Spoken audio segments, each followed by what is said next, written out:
Like, I don't know, did God change his mind? What changed? I don't know. This creator wants to know what changed between the book of Exodus, where God seems to be very interested in the minute details of cultic practice, sacrifice, ceremony, ritual observance, etc., and the New Testament, where God seems to be much more interested in grace and a relatively simple idea of one thing that people need to do to make God happy. And the answer to this question is pretty straightforward. The author changed, right? The author changed between these two collections of texts. It's important to remember at all times, all theology is contextual theology. All theology is done in different times, in different places, by different people with different concerns, and theology always reflects the concerns and the interests of the people doing it. The book of Exodus, much of the book of Exodus, much of the rest of the Pentateuch besides, was composed by priests. The minute detail of cultic practice was the stuff of their lives. That is their interests. Those are their concerns. That is the language and the way that they relate to God through those things.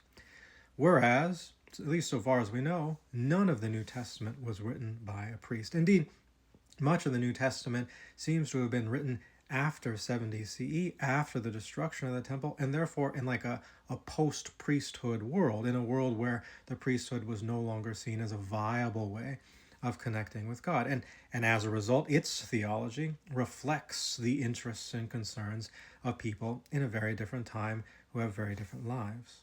Unfortunately, many of the people in the comment section, lay people in the comment section of that creator's video, are also attempting to answer this question, and they're getting it wrong. They think what changed between Exodus and the New Testament is just Jesus. Jesus came along. Prior to Jesus, everybody thought of their relationship with God in terms of, the minute details of cultic practice, ceremony, ritual observance, etc. And then Jesus came along, and there was an overnight revolution, and now everybody is thinking about their relationship with God in terms of grace or, a singular, relatively simple moral ideal that we can pursue.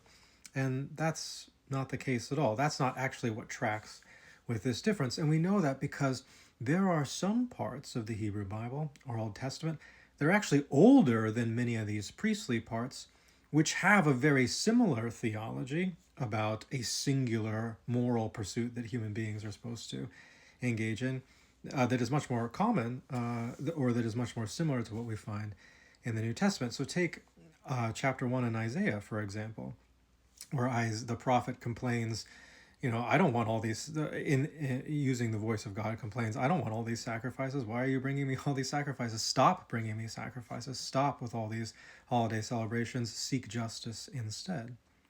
Right? That's a critique of the sacrificial system, or at least the value that people are putting in the sacrificial system, and a moral exhortation towards a simpler, singular moral idea. You get the same thing in Micah 6.